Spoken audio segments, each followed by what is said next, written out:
अल्लामा शिबली नोमानी की सरजमी पे जिसने एक से एक विद्वान पैदा किया इस आजमगढ़ में, जो आजमगढ़ का नहीं दूसरे देशों का प्रतिनिधित्व करते हैं और उनको हमारे यहाँ प्रत्याशी नहीं मिलता। ये सोचते हैं कि हम कहीं से भी ले जाके ठोक देंगे और वो जीतने के बाद फुर्र हो जाए। और जब तुम्हारा गढ़ है तो इतनी तुम्हें फौज की जरूरत क्या पड़ा थी? तो या तो गढ़ नहीं है। ये चुनाव ये कोई मामूली चुनाव नहीं है, कहने को ये बाई इलेक्शन है।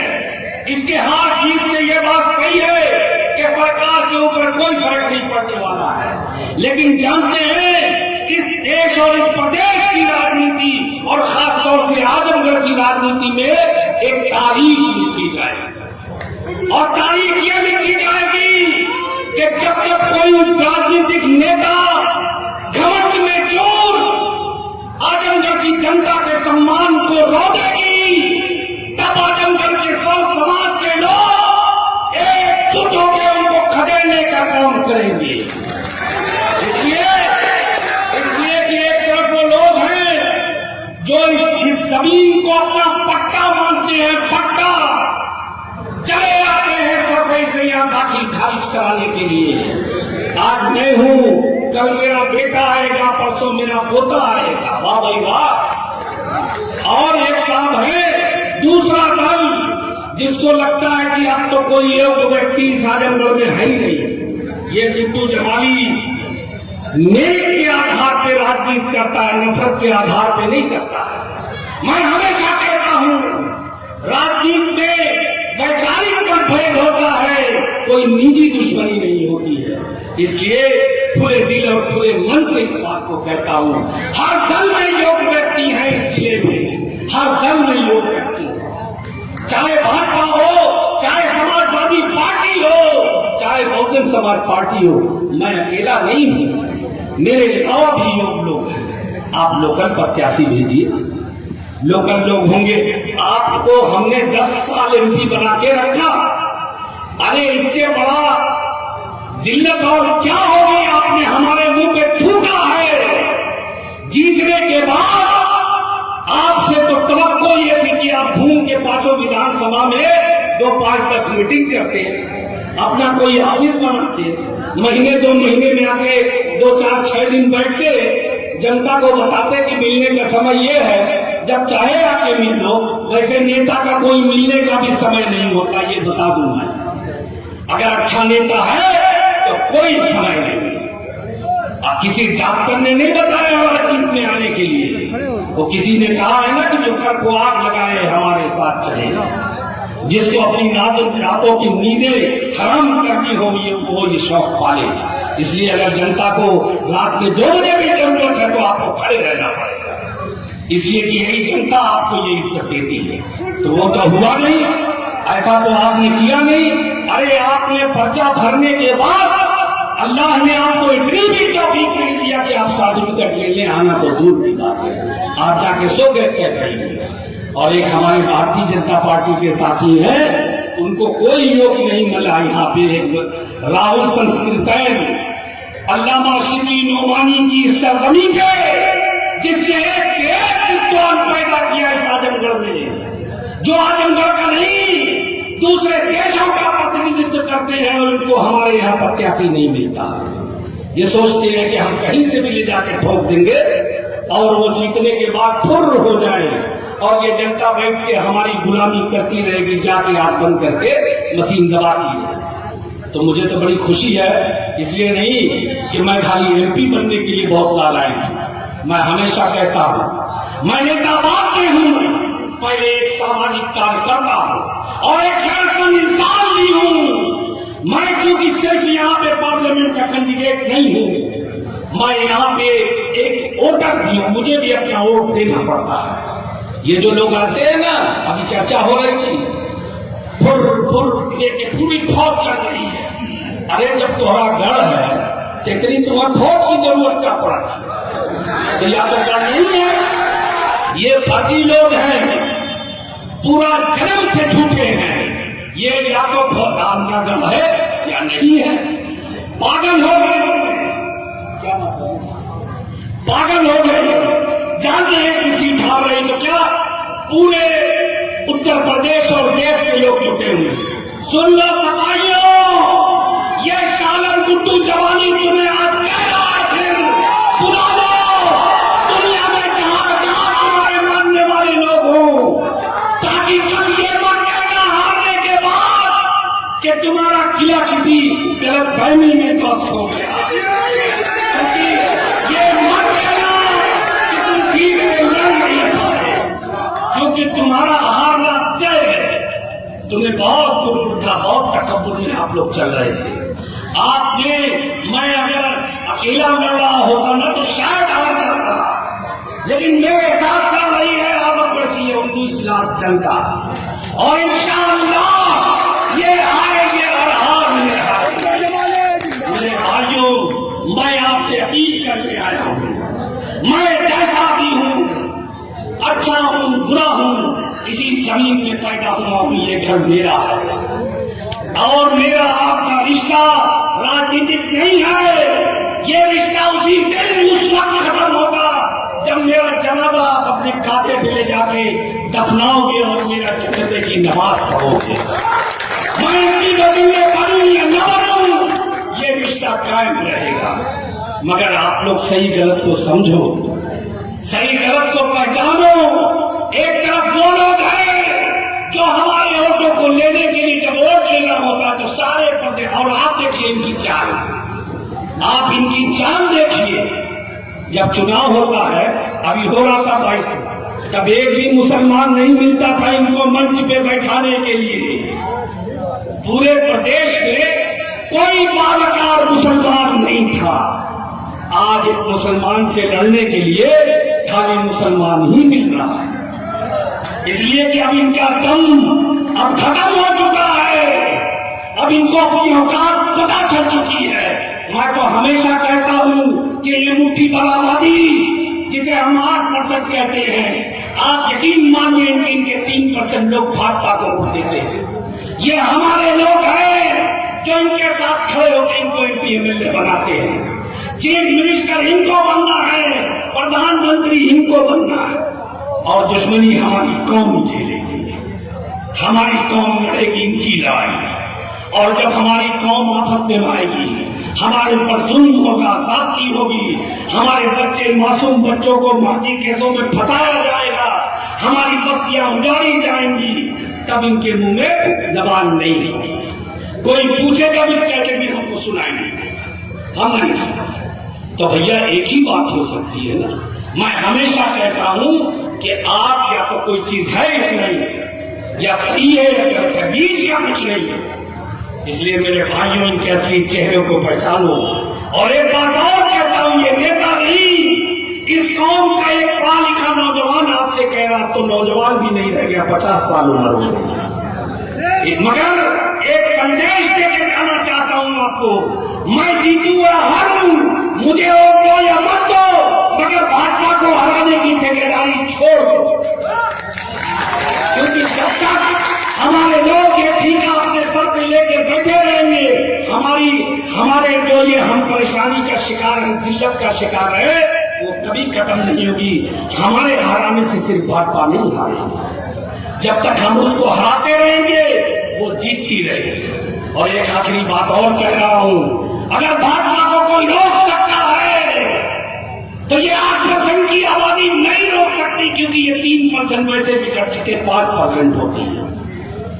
अब क्या होगा वो अल्लाह जाने, कौन सा रास्ता बनेगा मैं नहीं जानता, लेकिन ये मेरा मानना है और बिल्कुल मजबूती से मानना है, अगर भाजपा को कोई इस प्रदेश में रोक सकता है तो वो बहुजन समाज और मुस्लिम समाज नहीं से रोक सकता, जिसकी नेता मान्या बहन कुमारी आया, जिसने कभी धर्म और जाति के नाम पे वोट नहीं मांगा, जिसने कभी समाज को बांटा नहीं, नफरत नहीं फैलाई, जिसके राज में कभी किसी के साथ जुल्म जाती नहीं हुई। इसलिए मेरे भाइयों, सही और गलत को समझो। और ये लड़ाई जो खासतौर से आज हम लड़ रहे हैं, ये इस बात की लड़ाई नहीं है कि खाली एमपी एमएलए बनना है, बल्कि इनको हटा के इस बात का संदेश देना है कि अगर आप हमारे साथ इस तरह की सोच रखोगे, कहीं से भी किसी को लाके इम्पोर्ट कर दोगे, तो हम आपको वैसे ही हरा देंगे। ताकि आने वाले दिनों में जो हमारे जिले के लोग हैं, चाहे वो हिंदू हो या मुसलमान, चाहे किसी धर्म जाति के मानने वाले हों, उनको हक है अपने जिले का प्रतिनिधित्व करने का। जो जितना बोएगा उतना काटेगा। ये तो समाज है। आप जितना अपने समाज और समाज के प्रति समर्पित रहेंगे, जनता आपको सहयोग देगी। लेकिन इन भारी इन वालों को वोट मत देना, वरना वही होगा। और जानते हैं अगर ये जीत गए तो ये कहेंगे नहीं सब सही है, कुछ गलत नहीं था, कुछ गलत नहीं था। अरे ऐसा कोई एमपी होता है? इतना बड़ा तूफान आया यही बिलरिया में, हमारी बहनों पे लाठी चली, इतने बड़े आंदोलन हुए CA/RC में, इतना बड़ा कोरोना आया, हजारों हजार लोग मर गए। कभी ये एमपी हमारा आया कि आज हम 10 दिन बैठे हैं, जहां दुख सुख है बताओ हम चलते हैं क्या? हम इतना भी हक नहीं रखते अपने लोगों पे? एमपी को तो ये होना चाहिए कि वो यहाँ डेरा डाल देता आकर कि जब तक ये बीमारी खत्म नहीं होगी मैं इसी जिले में बैठा हूं। लेकिन ये लोग खाली हमारे वोट लेने आते हैं, इसलिए इसको समझो। आपको मैं बार बार इसी बात को दोहराता हूं, ये लड़ाई 1.5 साल के लिए है, 1.5 से 2 कोई बहुत बड़ा वो नहीं है। एक बार आप अपने इस बेटे अपने भाई पे भरोसा करके देखो, इंशाअल्लाह आपको कभी पछतावा नहीं होगा कि आपने किसी गलत आदमी को। और अगर मैं अपनी जिंदगी से अपनी जिम्मेदारियों को नहीं मार सका तो मैं खुद नहीं आऊंगा दोबारा वोट मांगने, मैं गैरतमंद आदमी। लेकिन इतना जरूर मैं कहना चाहता हूं, बल्कि सब समाज से कहना चाहता हूं, अपने जिले के अगले पिछड़े हिंदू मुसलमान ऐसी भाई सबसे कहना चाहता हूं कि याद रखो, जिंदगी भीख में नहीं मिलती, जिंदगी बाकी छीनी जाती है। सर झुकाने से कुछ नहीं होगा, सर उठाओ तो कोई बात बने। अगर कोई हमारे हाथों हिस्से पे टाका मारना चाहता है तो उनको यहाँ से कामयाब मत होने देना। उसके बाद तय होगा 2024 में, यहाँ के माटी के लाल लड़ेंगे हर तरफ से। मैं बार बार कहता हूँ, जिसमें जितनी जिसके कर्म जैसे होंगे जनता उसको आशीर्वाद देगी। लेकिन ये दादागिरी नहीं चलेगी। यहाँ पे जागरूक और गैरतमंद लोग रहते हैं, यहाँ पे समझदार लोग रहते हैं। और लोग कहते हैं समाजवादी से हमारी नाराजगी क्यों है? इसलिए है कि मेरी कौम को बर्बाद करने वाले आप हैं। हमारे वोट आप लेते हैं, भाजपा नहीं लेती है। इसलिए हमारी शिकायत है आपसे। आपने हमको खड़ा किया एक दुश्मन बना करके। मुख्यमंत्री आपको बनना है, राजा आपको बनना है, सर हमारा कट रहा है। और आपको इतनी भी गैरत नहीं है कि जब हमारे सर कट रहे हैं तो कम से कम आके पूछ तो लो। कुछ कर नहीं सकते तो पूछ तो लो भाई तुम किस हाल हो। इसलिए एक और बात कहूंगा, ये बात समाजवादी पार्टी, बहुजन समाज पार्टी, कांग्रेस या किसी दल की नहीं है। एक आपके समाज का फिर कहूंगा पढ़ा लिखा एक जागरूक नौजवान कह रहा है, अपनी ताकत का एहसास कराओ। अगर चाहते हो कि इस प्रदेश की राजनीति में आपकी हैसियत को पहचाना जाए तो आप ये कहना बंद करिए कि हम किसी के पक्का लिखवाए हुए वोटर हैं। एकजुट होकर जब मन में आए आप कहिए कि हम मेरी पे वोट देंगे और सही गलत पे वोट देंगे, तब सारे लोग पूछेंगे, हर दल के लोग पूछेंगे। हर आदमी कहेगा कि इनको संभाल के रखो वरना ये हमको उलट देंगे। इसलिए अगर अपनी इज्जत आबरू आप लोग चाहते हैं तो खुद मुतहिद होना पड़ेगा। हमारी भूख का ये लोग फायदा उठाते हैं। 2022 में अभी चुनाव हुआ, यही समाजवादी के लोग जो आप कहते हैं एकजुट हो जाओ और सभा को वोट दे दो, उस वक्त कोई इनके मंच पे दिखता था? बताओ जरा, क्या ये भी नेता नहीं था? आज यहाँ से मान्या बहन जी ने एक मुसलमान को उतार दिया तो अब सोचते हैं लोहा लोहे को काटेगा।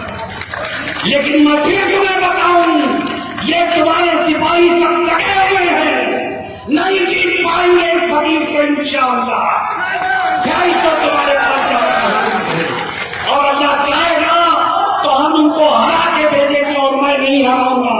यहाँ की जनता हराएगी, मैं बार बार कह रहा हूँ, यहाँ की जनता हराएगी। इन्हीं शब्दों के साथ मैं अपनी बात को यहाँ खत्म कर रहा हूँ और एक अपील कर रहा हूँ कि 5 साल नहीं सिर्फ 1.5 साल मान रहा हूँ आपसे। मुझे मौका दो, मैं साबित करूंगा कि ईमानदार जनप्रतिनिधि कैसे होता है, कैसे वो समाज की सेवा करता है। उस जमाने के राजनीति का आधार समाज का गरीब तबका है। मैं आपको यकीन दिलाता हूँ, मैं दौलतमंद नहीं हूँ। लोग कहते हैं बहुत दौलत है इसके पास, ना, मेरे पास कोई दौलत नहीं है, मगर अल्लाह ने एक दर्दमंद दिल दिया है। मैं अपनी दौलत को तिजोरी में नहीं रखता। मेरे भाइयों, आपका ये भाई अगर बहुत कुछ न बदल सका तो इंशाअल्लाह कुछ न कुछ तो जरूर बदल देगा। इतना तो कबूल देगा कि आने वाले दिनों में एक लाइन तय करेगा कि अब जो यहाँ क्या MP होगा उसे इस तरह से काम करना।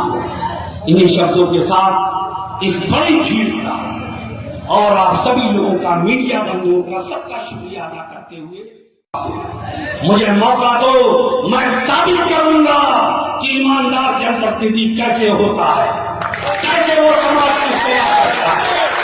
उस जमाने के राजनीति का आधार समाज का गरीब तबका है।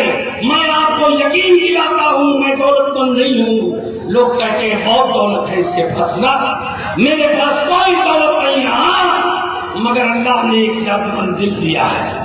मैं अपनी दौलत को तिजोरी में नहीं रखता। मेरे भाइयों, आपका ये भाई अगर बहुत कुछ न बदल सका तो इंशाअल्लाह कुछ न कुछ तो जरूर बदल देगा।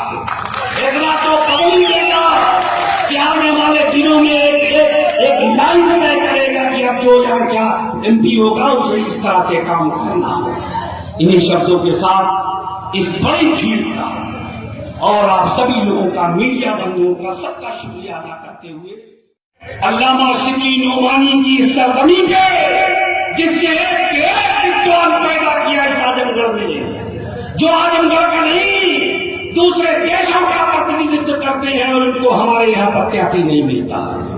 ये सोचते हैं कि हम कहीं से भी ले जाके ठोक देंगे और वो जीतने के बाद फुर्र हो जाए। और जब तुम्हारा गढ़ है तो इतनी तुम्हें फौज की जरूरत क्या पड़ा थी? तो या तो गढ़ नहीं है। ये चुनाव ये कोई मामूली चुनाव नहीं है, कहने को ये बाई इलेक्शन है। इसके हार जीत से ये बात सही है कि सरकार के ऊपर कोई फर्क नहीं पड़ने वाला है, लेकिन जानते हैं इस देश और इस प्रदेश की राजनीति और खासतौर से आजमगढ़ की राजनीति में एक तारीख लिखी जाएगी। और तारीख ये लिखी जाएगी कि जब जब कोई राजनीतिक नेता घमंड में चोर आजमगढ़ की जनता के सम्मान को रोकेगी, तब आजमगढ़ के सब समाज के लोग एकजुट होकर उनको खदेड़ने का काम करेंगे। इसलिए कि एक तरफ वो लोग हैं जो इस जमीन को अपना पट्टा मानते हैं, पट्टा चले आते हैं सफाई से यहाँ दाखिल खारिज कराने के लिए। आज मैं हूँ, कल मेरा बेटा आएगा, परसों मेरा पोता आएगा, वाह भाई वाह। और एक साथ है दूसरा दल जिसको लगता है कि अब तो कोई योग्य व्यक्ति इस आजमगढ़ में है ही नहीं। ये बिट्टू जमाली नेक के आधार पे राजनीति करता है, नफरत के आधार पे नहीं करता है। मैं हमेशा कहता हूँ राजनीति में वैचारिक मतभेद होता है, कोई निजी दुश्मनी नहीं होती है। इसलिए खुले दिल और खुले मन से इस बात को कहता हूँ, हर दल में योग्य व्यक्ति है इस जिले में, हर दल में योग्य व्यक्ति, चाहे भाजपा हो, चाहे समाजवादी पार्टी हो, चाहे बहुजन समाज पार्टी हो।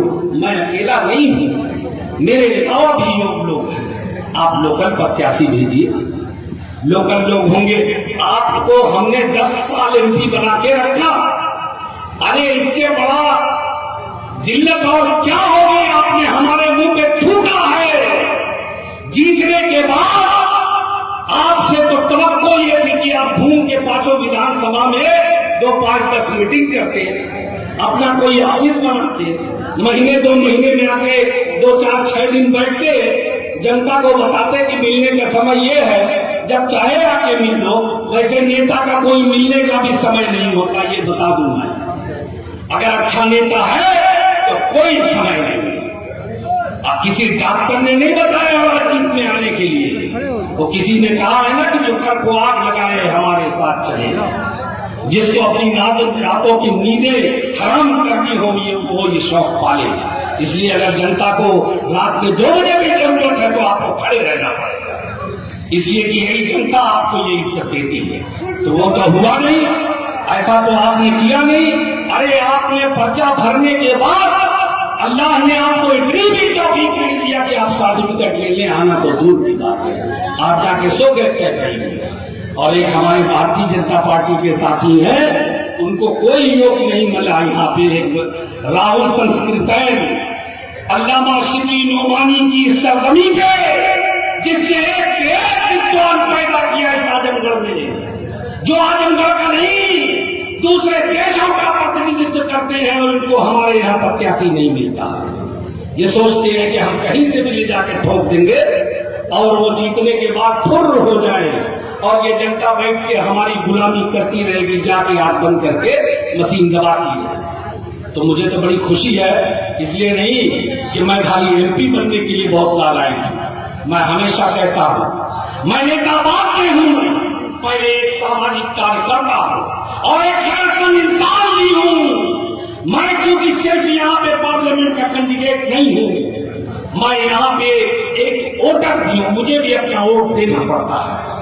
ये जो लोग आते हैं ना, अभी चर्चा हो रही थी, फुर लेके पूरी फौज चल रही है। अरे जब तुम्हारा गढ़ है तो इतनी तुम्हें फौज की जरूरत क्या पड़ा थी? तो या तो गढ़ नहीं है, ये फर्जी लोग हैं, पूरा जन्म से झूठे हैं। ये या तो आपका गढ़ है या नहीं है। पागल हो गए, क्या बात है, पागल हो गए। जानते हैं कि सीट हार रही तो क्या पूरे उत्तर प्रदेश और देश के लोग जुटे हुए। सुन लो सफाइयों, ये शालन गुड्डू जवानी तुम्हें आज कह रहा है, फिर सुना लो दुनिया में जहां जहां तुम्हारे मानने वाले लोग हो, ताकि कल ये मत कहना हारने के बाद कि तुम्हारा किला किसी गलत फहमी में ध्वस्त हो गया।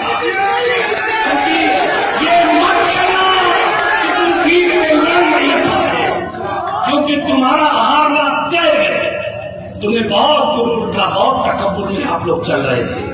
आपने, मैं अगर अकेला लड़ रहा होता ना तो शायद हार जाता, लेकिन मेरे साथ लड़ रही है आजमगढ़ की 19 लाख जनता और इंशाअल्लाह ये हारेंगे और हारेंगे। मेरे भाइयों, मैं आपसे अपील करने आया हूं, मैं जैसा भी हूं, अच्छा हूं बुरा हूं, इसी जमीन में पैदा हुआ हूं, ये घर मेरा है और मेरा आपका रिश्ता राजनीतिक नहीं है। ये रिश्ता उसी दिन उस वक्त खत्म होगा जब मेरा जनाजा आप अपने कांधे पे ले जाके दफनाओगे और मेरा जनाजे की नमाज पढ़ोगे।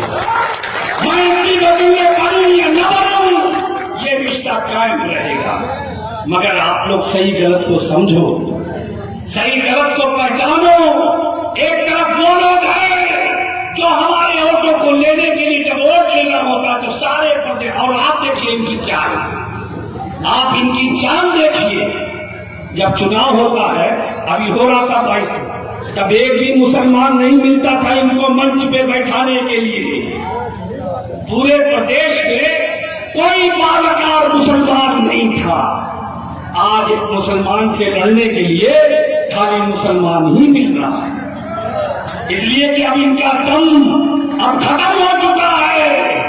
अब इनको अपनी औकात पता चल चुकी है। मैं तो हमेशा कहता हूं कि ये मुट्ठी बलावादी जिसे हम 8% कहते हैं, आप यकीन मानिए इनके 3% लोग भाजपा को वोट देते हैं। ये हमारे लोग हैं जो इनके साथ खड़े होकर इनको एमपी एमएलए बनाते हैं। चीफ मिनिस्टर इनको बनना है, प्रधानमंत्री इनको बनना है और दुश्मनी हमारी कौम झेलेगी, हमारी कौम लड़ेगी इनकी लड़ाई। और जब हमारी कौम आफत में आएगी, हमारे ऊपर जुल्म होगा, ज्यादती होगी, हमारे बच्चे मासूम बच्चों को माटी खेतों में फंसाया जाएगा, हमारी बस्तियां उजाड़ी जाएंगी, तब इनके मुंह में जबान नहीं होगी। कोई पूछेगा भी कह देंगे हमको सुनाई नहीं, हम नहीं। तो भैया एक ही बात हो सकती है ना, मैं हमेशा कहता हूं कि आप या तो कोई चीज है या नहीं, या सही है या गलत है, बीच का कुछ नहीं है। इसलिए मेरे भाइयों, इनके असली चेहरे को पहचानो। और एक बात और कहता हूं, ये नेता नहीं, इस कौम का एक पढ़ा लिखा नौजवान आपसे कह रहा, तो नौजवान भी नहीं रह गया, 50 साल उम्र हो गई। मगर एक संदेश देकर जाना चाहता हूं आपको, मैं जीतू या हारूं, मुझे वोट दो या मत दो, मगर भाजपा को हराने की ठेकेदारी छोड़ दो। क्योंकि जब तक हमारे लोग ये ठीका अपने सर पे लेकर बैठे रहेंगे, हमारे जो ये हम परेशानी का शिकार हैं, जिल्लत का शिकार है, वो कभी खत्म नहीं होगी। हमारे हराने से सिर्फ भाजपा नहीं हारेगी, जब तक हम उसको हराते रहेंगे वो जीतती रहेगी। और एक आखिरी बात और कह रहा हूं, अगर भाजपा को कोई रोक सकता है तो ये 8% की आबादी नहीं रोक सकती, क्योंकि ये 3% वैसे बिगड़ चुके 5% होती है। अब क्या होगा वो अल्लाह जाने, कौन सा रास्ता बनेगा मैं नहीं जानता, लेकिन ये मेरा मानना है और बिल्कुल मजबूती से मानना है, अगर भाजपा को कोई इस प्रदेश में रोक सकता है तो वो बहुजन समाज और मुस्लिम समाज में रोक, जिसकी नेता माननीय बहन कुमारी आया, जिसने कभी धर्म और जाति के नाम पे वोट नहीं मांगा, जिसने कभी समाज को बांटा नहीं, नफरत नहीं फैलाई, जिसके राज में कभी किसी के साथ जुल्म ज्यादती नहीं हुई। इसलिए मेरे भाइयों, सही और गलत को समझो। और ये लड़ाई जो खासतौर से आज हम लड़ रहे हैं, ये इस बात की लड़ाई नहीं है कि खाली MP MLA बनना है, बल्कि इनको हटा के इस बात का संदेश देना है कि अगर आप हमारे साथ इस तरह की सोच रखोगे, कहीं से भी किसी को लाके इम्पोर्ट कर दोगे, तो हम आपको वैसे ही हरा देंगे, ताकि आने वाले दिनों में जो हमारे जिले के लोग हैं, चाहे वो हिंदू हो या मुसलमान, चाहे किसी धर्म जाति के मानने वाले हो, उनको हक है अपने जिले का प्रतिनिधित्व करने का। जो जितना बोएगा उतना काटेगा। ये तो समाज है। आप जितना अपने समाज और समाज के प्रति समर्पित रहेंगे, जनता आपको सहयोग देगी। लेकिन इन भारी इन लोगों को वोट मत देना, वरना वही होगा। और जानते हैं अगर ये जीत गए तो ये कहेंगे नहीं सब सही है, कुछ गलत नहीं था, कुछ गलत नहीं था। अरे ऐसा कोई MP होता है? इतना बड़ा तूफान आया यही बिलरिया में, हमारी बहनों पे लाठी चली, इतने बड़े आंदोलन हुए CA NRC में, इतना बड़ा कोरोना आया, हजार लोग मर गए। कभी MP हमारा आया कि आज हम 10 दिन बैठे हैं, जहां दुख सुख है बताओ हम चलते हैं क्या? हम इतना भी हम नहीं रखते अपने लोगों पे। MP को तो ये होना चाहिए था कि वो यहाँ डेरा डाल देता आकर के कि जब तक ये बीमारी खत्म नहीं होगी मैं इसी जिले में बैठा हूं। लेकिन ये लोग खाली हमारे वोट लेने आते हैं। इसलिए इसको समझो। आपको मैं बार बार इसी बात को दोहराता हूं, ये लड़ाई 1.5 साल के लिए है, 1.5 से 2 कोई बहुत बड़ा वो नहीं है। एक बार आप अपने इस बेटे अपने भाई पे भरोसा करके देखो, इंशाअल्लाह आपको कभी पछतावा नहीं होगा कि आपने किसी गलत आदमी को। और अगर मैं अपनी जिंदगी से अपनी जिम्मेदारियों को नहीं निभा सका तो मैं खुद नहीं आऊंगा तुम्हारा वोट मांगने, मैं गैरतमंद आदमी। लेकिन इतना जरूर मैं कहना चाहता हूं, बल्कि सब समाज से कहना चाहता हूं, अपने जिले के अगले पिछड़े हिंदू मुसलमान SC भाई सबसे कहना चाहता हूं कि याद रखो, जिंदगी भीख में नहीं मिलती, जिंदगी बाकी छीनी जाती है। सर झुकाने से कुछ नहीं होगा, सर उठाओ तो कोई बात बने। अगर कोई हमारे हाथों हिस्से पे टाका मारना चाहता है तो उनको यहां से कामयाब मत होने देना। उसके बाद तय होगा 2024 में, यहाँ के माटी के लाल लड़ेंगे हर तरफ से। मैं बार बार कहता हूं, जिसमें जितनी जिसके कर्म जैसे होंगे जनता उसको आशीर्वाद देगी। लेकिन ये दादागिरी नहीं चलेगी। यहाँ पे जागरूक और गैरतमंद लोग रहते हैं, यहाँ पे समझदार लोग रहते हैं। और लोग कहते हैं समाजवादी से हमारी नाराजगी क्यों है? इसलिए है कि मेरी कौम को बर्बाद करने वाले आप हैं। हमारे वोट आप लेते हैं, भाजपा नहीं लेती है। इसलिए हमारी शिकायत है आपसे। आपने हमको खड़ा किया एक दुश्मन बना करके, मुख्यमंत्री आपको बनना है, राजा आप